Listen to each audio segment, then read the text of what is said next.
It's about it's about overreach, government overreach in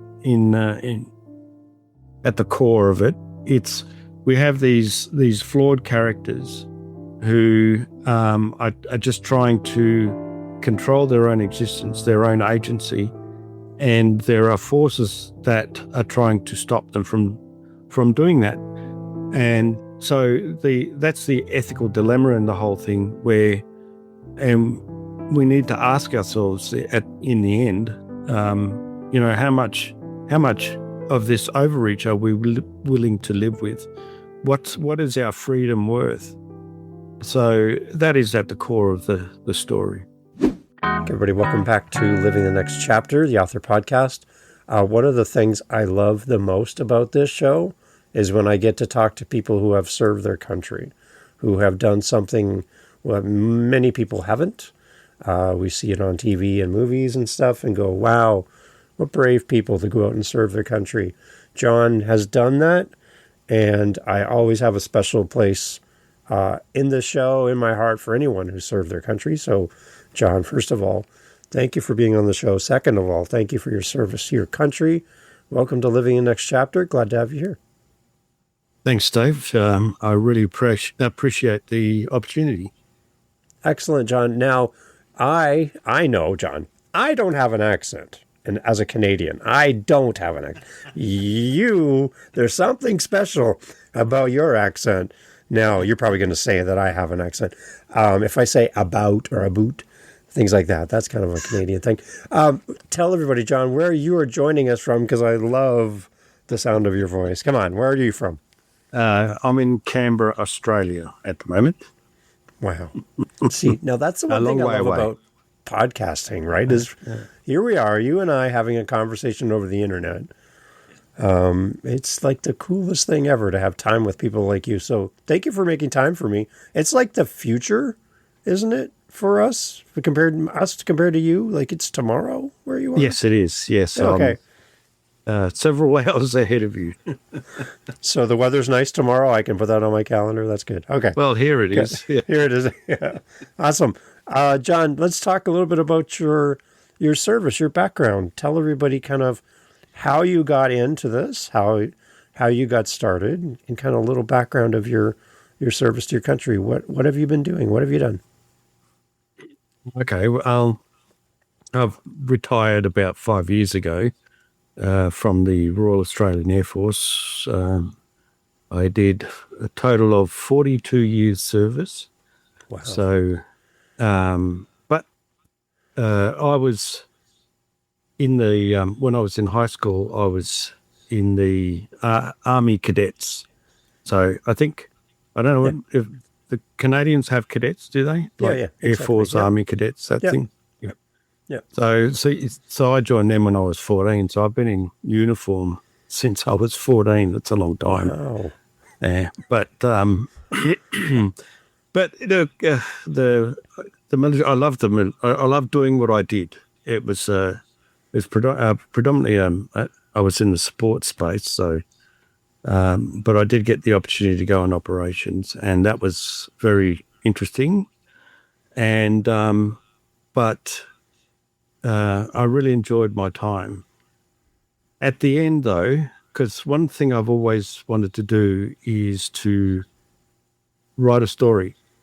I don't know at what point along my career I decided I wanted to do that. I've always been a creative person, but the military, you don't tend to use your creativity a lot in the military. And while I enjoyed my time there, it was always seemed to be more a means to an end. So, and I never got the opportunity to kickstart my writing while I was in. I was always just too busy. And, but as soon as I retired, I actually did some writing courses to make sure I did that mindset change from very clinical sort of writing to a more creative. And I mean, I've written lots of business type documents over the years, but writing creatively was one something I needed to get my head around. So that's why I did the courses, and that helped me a lot. Yeah. And I started writing the book straight away while I was doing the courses, and several years later, it took me a while, but I got there, and now it's Right. turned into a trilogy. One story turned into a trilogy. It's amazing. So that's my background in a nutshell. Good. So, John, for the authors that are listening, they're new to their journey of writing. Maybe they're coming out of service as well, like you have done, and retired, and now they want to start writing. I'm sure there would have been, when you first started, it would have been inspiring to hear an author further down the road than you were at the time. What would have been helpful to hear, you think, looking back when you started, if another author could kind of speak into your journey, what would have been helpful to hear back then? Well, I did get the opportunity to listen to a number of authors, and what I particularly liked, and which prepared me quite well actually, is the complexities of writing, because it's a lot more than just writing a story. Right? Writing the story is just one of the hurdles you got to cross, or you got to jump before everything's done. And so hearing them telling you things like it's all about rewriting, because there's so much rewriting to do as you go along. That really prepares you mentally for the challenge of writing. It's because you might write several chapters, and because the story is developing, and you put characters in different scenes, then a scene might play out completely different to how you might have initially planned it. So, and when you come across that, then you have to realize, well, what does that change? And you might have to go back several chapters to make changes. So it's always rewriting and rewriting and rewriting to make the story deeper, more profound, more complex, and more interesting. Right. So you've come from a very disciplined and structured background in the military. Mm-hmm. You are where you need to be, when you need to be there. You have to have things the way it should be, and there's a pattern to what you have to do in the service. What do you bring from that environment into your own personal life, into your writing? Do you still follow a structured platform or program, or are you more abandoning what you used to do and you're just kind of doing it your way? What's your approach now? Well, there is a bit of a creative element to it, Yeah. but there's also a very disciplined element of it, because you're using words to craft. So it is a craft, and it's an art. So you need the discipline and the structure to make sure you're at it day after day after day after day. Because without the mental discipline to actually get into that world every single day, then you're not going to achieve your goal. So, and the course I did was very good. It gave me a good structural template to follow, and it's I think it's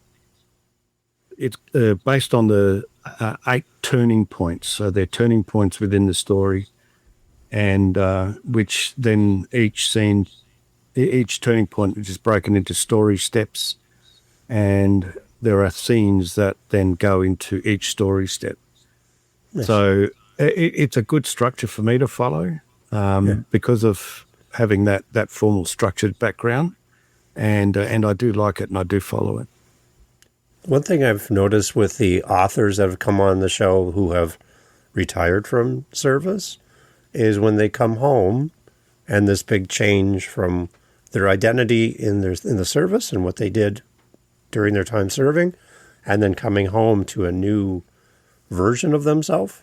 There's like a reinvention of yourself and a new desire to find your identity now out of the service, and you as a civilian life now.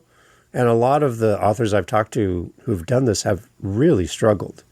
I had a gentleman on, and he flew Black Hawk helicopters in Afghanistan, and he came home, and he wants nothing to do with helicopters. He's like, I don't want to do this at all, because they took all the fun out of it, and it wasn't fun anymore. It was a job, right? Yeah. And so he's kind of went, I'm not doing any of that. But coming home, writing has been such a good outlet for people to find their next, well, it's the name of my show, to find their next chapter, right? Yeah. So has this been helpful for you as an author to be out there writing and being creative now that you're retired? Yeah, look, I think so. I jumped straight from, because I always wanting to write a story. With that in my background, as soon as I jumped ship, that's the first thing I did, and it helped. It has helped. It has helped me transition from that very structured environment to a less structured environment, and even though I bring some of that structure with me, but that's just to make sure that I can accomplish what the things I want to accomplish. Otherwise, again, you just wouldn't achieve your goal without it. Yeah, it's a nice transition between one world and this new world that you're in, and I think it might help to land a little softer, to have something to go creatively, right, to work into. Yeah. It is a good outlet. Yeah, using creativity, it allows the mind to explore.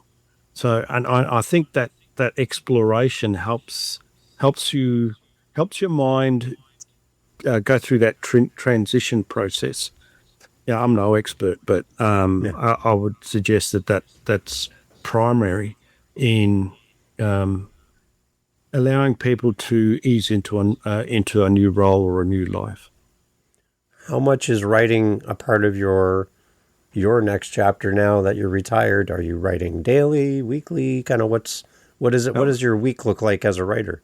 Well, at the moment, it's full of podcasts, but podcasting. Yeah, I guess. Yeah, there you go. I'm on a timeline to. I've got 5 chapters to do for my second book, which is nice. It's getting there, but I've already set up my my editor for February, so I've got to get it done by then. Wow. So, yes, normally I write. The best time for me is the morning. Yeah. I normally do some exercise, and that gets the endorphins flowing, and then the whole world explodes in my head. So I have to put it down on paper, and nice. That's a very exciting process. So I really do enjoy that.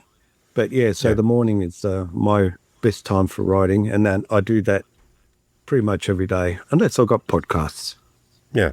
So maybe there's somebody listening to us, John, who is, again, maybe retired, came home from the military, and they're looking for that next thing to do. Any advice for them as they transition back into civilian life, and maybe how writing could be a good resource for them to maybe tap into if they're considering it? Well, it's a very personal thing, but I think at the very least, even if you don't want to write a story, that you could quite easily just use it. Like, I think the term is the flow of consciousness, where you just write down what comes out of your mind. If you do that every day, I think that helps to let the mind expand and explore, and you end up putting more than what your concerns are onto the page, and I think that can be very, very helpful for those sort of people. It certainly helped me, but then again, I've always wanted to tell a story, or in Australia, it's tell a good tale. It's good. Okay, let's jump into the story. I've heard you on many shows, and you've kind of broken down kind of the background of how the story came to be. But for those people that haven't heard you on those other shows yet, this is the first time hearing from you. Can you kind of give us an idea of the origin of the story idea and very creative way that this came to you. So I'd like to kind of unpack that a little bit. That'd be great. Okay. Well, as I mentioned briefly earlier, the kernel of the idea came from a bad dream I had, and it's in this dream. There was this woman getting out of a cryopreservation capsule, and she was stepped out onto this dark room, and she started walking away from the capsule. And at some point, I changed places with her, and I was walking into the darkness basically, and there were these hands coming up from the floor, grabbing your legs, saying, "You do not belong. You do not belong." So, and so yeah, I guess as I've said before, I don't know what my subconscious was trying to tell me at the time, but it was, as soon as I woke up, I thought, that's really interesting, because I've always been a sci-fi fan. So I thought, I think I need to use that in a story. So, which I did. So the first story I wrote, it was always going to contain that cryopreservation, cryonics, and a woman stepping out of it. How long ago did you have this dream? Sorry? How long ago did you have this dream? Oh, it's years ago. Maybe anywhere from more than 10 years, maybe Really? less than 20. Yeah. Yeah. So that really sat with you, this dream. That was like Oh, yeah. a moment, right? Yeah. It's interesting when those dreams, little taps on the shoulders like that happen. Yeah. This idea comes from nowhere. It seems. Yeah. As you look back over the years, though, does any of it make sense now? In hindsight, does it kind of add up? Well, I suppose it could represent, because around that time I was becoming senior in the Air Force, and I was already looking or thinking about what to do when I retired. And so, I mean, potentially it could be my subconscious telling me that it's time to go. Perhaps I don't know. Really? It's certainly an interesting. It was an interesting dream to have, as you say, and I don't. There was nothing that I could think of at the time that would have created that. Okay. I mean, I've had another dream which and after that one, but which I've now used as a basis for one of the books I'm going to write in the future, and so that's two. So they're just ideas, and I don't know. Perhaps I was also exploring the idea of writing stories, see, and my subconscious mixed the two together, and came up with these thoughts. I don't know why they're bad thoughts, but maybe it's just because if you want to write an interesting story, it's got to have, some sort of deeper meaning. Who knows? Yeah. So that initial dream, were you feeling fear within the dream? Was it curiosity? Kind of what was the tone of the dream? There was some fear. Okay. And it was, cause I remember it being very awkward, because even though I'd swapped places with this woman, Yeah. I was feeling what she would be feeling. Yeah, I don't know if that makes sense, but Yeah. and so she was terrified, because she was waking up from whenever she was frozen and into a dark room with nobody around. So it's she was quite terrified. And when the hands come up back to the floor, it was even more terrifying. But the meaning of you don't belong is an interesting. Again, there could be lots of things, or nothing at all. So how did that dream then manifest itself in the writing process? Was that kind of like a foundational moment for you as a writer? Well, from the moment I had the dream, I Yeah. knew I had to put it in a story. Yeah. So, and when the very first draft I did of Cryonic Dreams was, it started with the doctor going through the procedure to wake the woman from, or reanimating the woman from Yeah. her cryonic preservation. So it starts there. So it was it was really fundamental core part of the story. And it also acts as a metaphor for mortality, your identity, and control over your existence. You know, so yeah. Look, I think it was interesting to have that dream, but then using it in the story was I enjoyed feeding it into the core of Cryonic Dreams. Okay. Did you have a background or curiosity about cryogenics and all that before all this, or did this just kind of come? I had a like that's very specific, right? This is what's happening. Have I?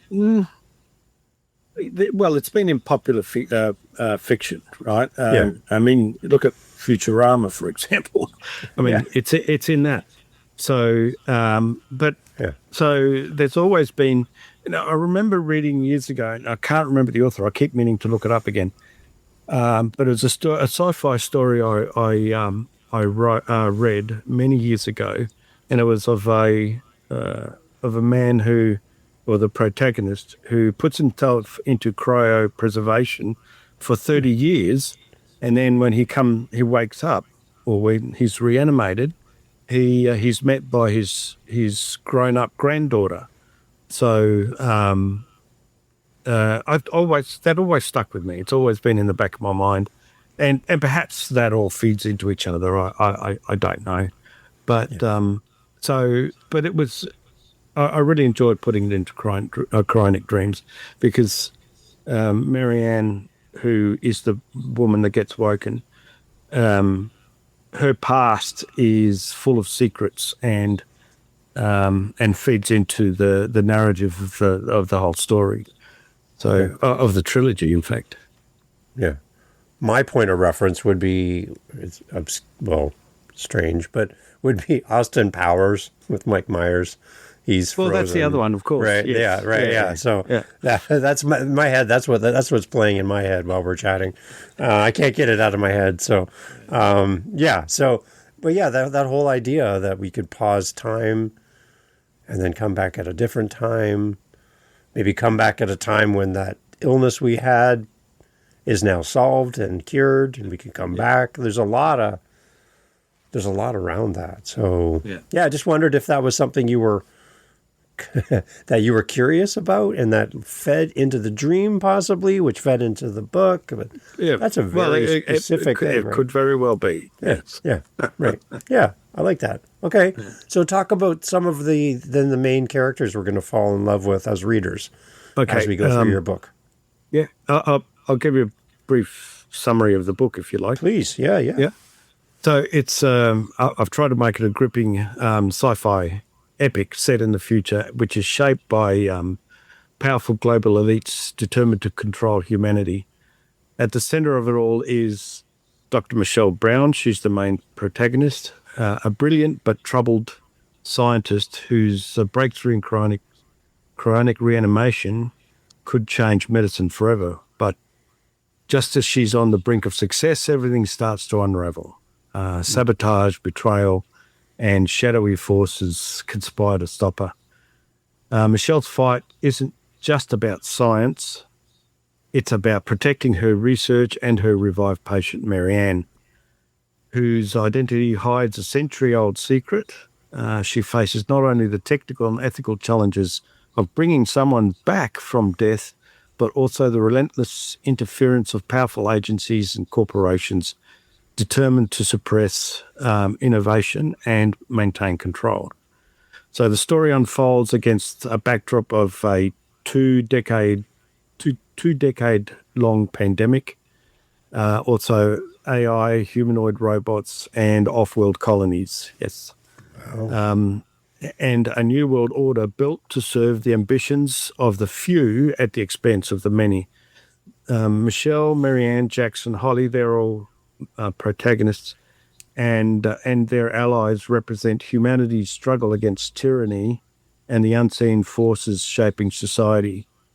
What makes Awakening compelling is how it puts these characters in impossible situations, forcing them to choose between compliance and resistance, comfort and conviction, survival and truth. As the first part of the trilogy, Awakening ends with Michelle and her companions fleeing a collapsing Earth, pursued by an agency determined to suppress the truth and rewrite global control. Their escape to Mars carries not just secrets of the past, but hope that resistance and self-determination can still shape the future. So that's a brief summary of. Okay. Yeah, I think anybody that loves anything to do with time travel, really, it's kind of a time travel In a way, version in the way, because they're paused. Yeah. Time moves on. They come back. Time's different, right? There's a little bit of that. I think that might be one entry point for a reader as well. Yes.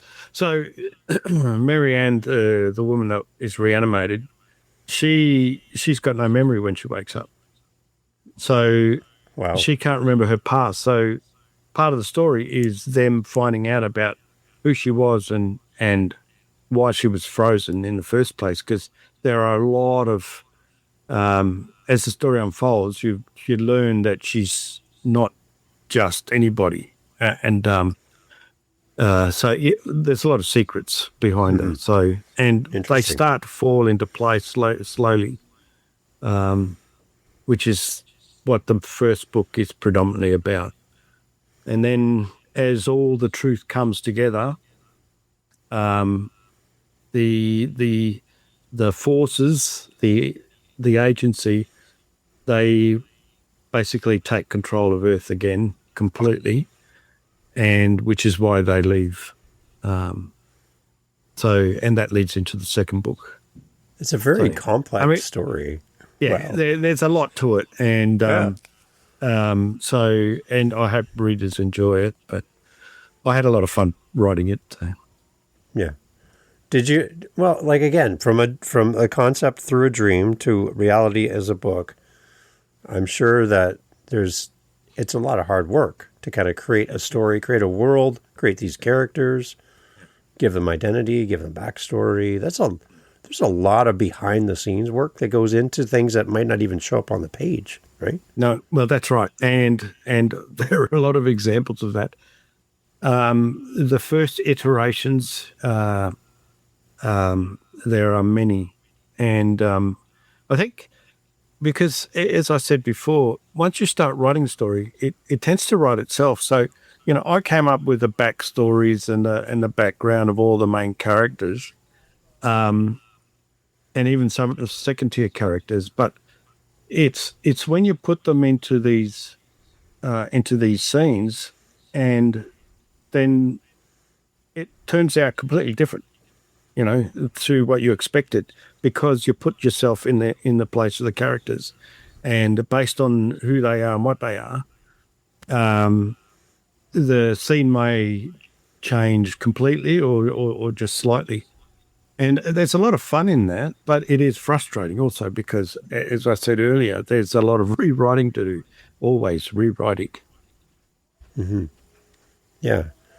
Well, yeah, I think that's the fun part for the reader too. Is it sounds like it's fun for you to write. It's enjoyable for you to write and create this story. That's going to come through for the reader. They're going to feel that excitement and that seeing the story unfold for you as well. Anything that you think a reader must know before picking up your book that maybe would help them to connect with the story? beyond maybe the characters? Is there anything else that we can kind of give them as kind of a, consider this before you read? Well, not really. I mean, Okay. there's a lot of technology in the book, in the story. Yeah. And that's, but because we are technology's so in your face these days, that I think we all have an idea of what our future might look like. So there's not necessarily anything they should look up. If they're interested, you could read up a little bit on cryonics and find out, because the science is more advanced than you might think. We use it for IVF, but there's a lot they're trying, and we're already freezing people for future possible reanimation. So there is that. But on my website, there's a number of documents which lend itself to the canon or the lore of Cryonic Dreams, and it goes through the process that I went to developing that possible future. So I developed a mind map about which incorporates all the variables of human progress, and then I came up with a key variables framework, which also helped me develop the timeline that's in the beginning of the book. And that timeline is a series of events, both technical and dark events that are potentially plausible on the path that we're currently on. And that all those events lead to the future of Cryonic Dreams. And by the time you get to the third installment of the story, it'll link back all those dark events, so they'll all make sense. Okay. In this in the background of the story, why we are where we are. Okay. That long view out across the series is interesting as well, because you have a long, well, use some from your background, you have a longer runway to, there you go. We have a longer runway for you to kind of build the story. You don't have to build it in one book from beginning to end. You have a longer, right? Yeah. I was trying to put it into one book initially, but it was just too much. And when I started talking to the editor, so the one story turned into the first two books. And I always knew there was more to the story, which is why after I turned it into two books, I decided I must write that third story as well. So it turned into a trilogy. Okay. Any moral implications based around the story that you had to wrestle through? Because there seems like there's a lot of gray area, I guess, in some of what's happening from what I'm hearing you talk about. Was there some kind of big ideas that you have to kind of work through in writing that? It's about it's about overreach, government overreach in at the core of it. We have these flawed characters who are just trying to control their own existence, their own agency, and there are forces that are trying to stop them from doing that. And so that's the ethical dilemma in the whole thing, where we need to ask ourselves in the end, how much of this overreach are we willing to live with? What is our freedom worth? So that is at the core of the story. Okay. All right. Sounds interesting. Sounds intriguing. Sounds very visual too to me as I listen to you talk about this. Yeah, a number of people see this. Right? A number of people who've read it have said, "Well, that would make a great movie." So Who knows? Maybe one day.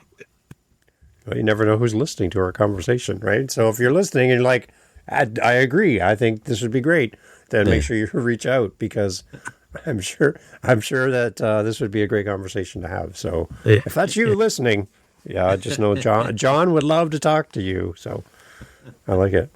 That's good. So you have more books coming for us as readers, which is always exciting.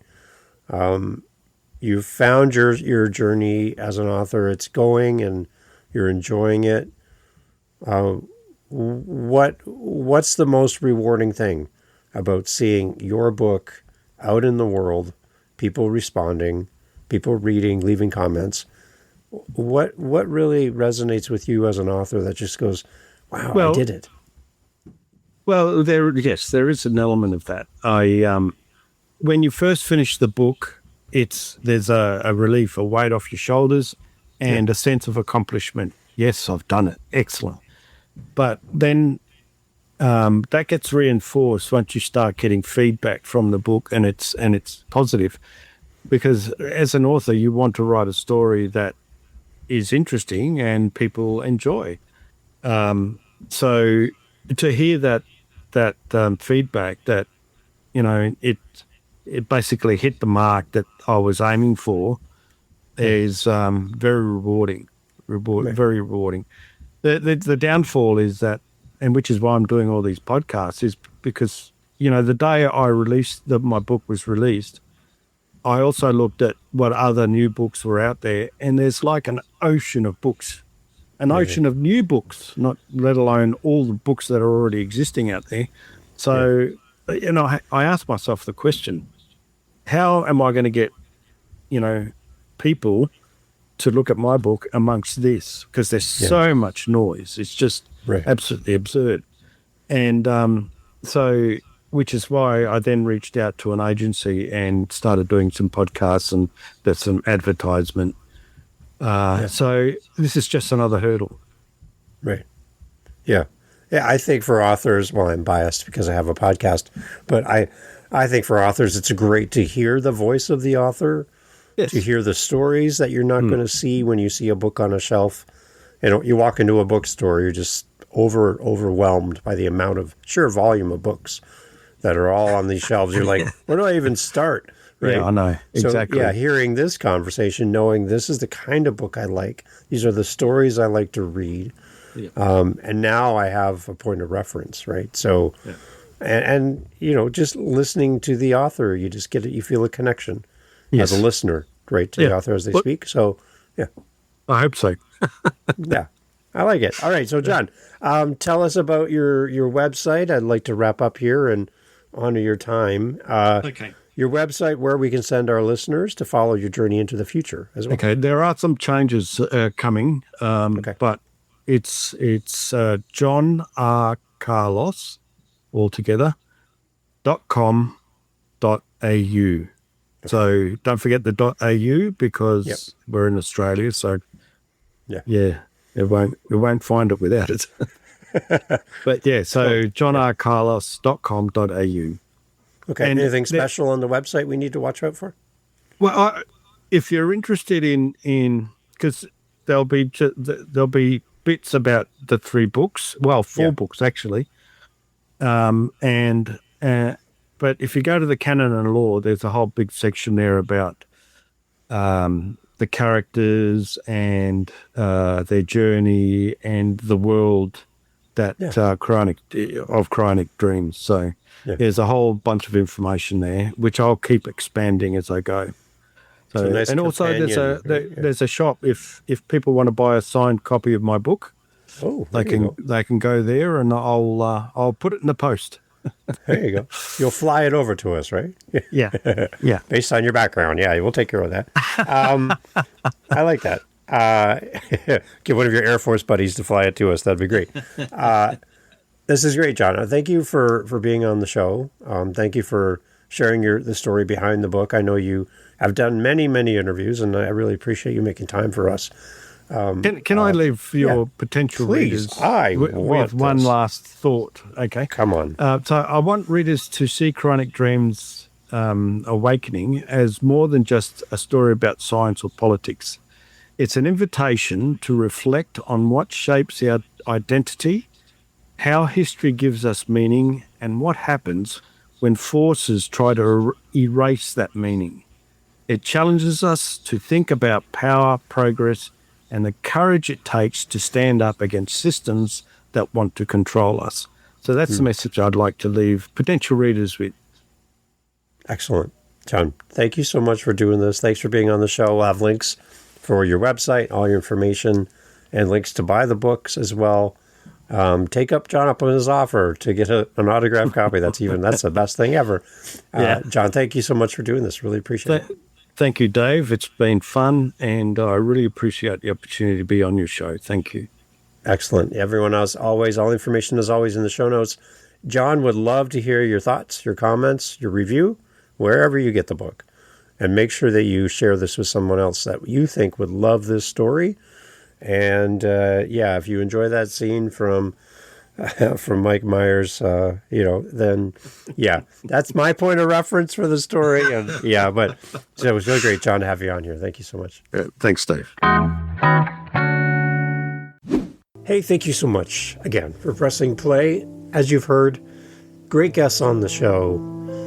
And one thing you didn't hear in this conversation is what? What did you not hear? Think about it for a second. That's right. Not a single solitary commercial for a mattress or a supplement or a whatever you call it. No. Why? Because we don't want to break up the conversation with commercials. So the fact that you're still here means that you are a fan of the show, I'm assuming. So if you want to help to keep the podcast going and to make me feel really happy, all I really care about is coffee, okay? I just got to be honest. I love coffee. I'm drinking one right now. It's starting to get cold. I need to warm it up. Helping us with our Buy Me a Coffee link over at livingthenextchapter.com and also in the show notes helps kind of keep the lights on around here. Remember, I'm doing this for free. I'm paying for everything. So I would love to have a little coffee donation, even $5 kind of fills up my cup. And I would love to enjoy a coffee from you. So if you're interested, again, thank you for listening. But you can use our Buy Me a Coffee link and fill up the cup. Thanks for being here.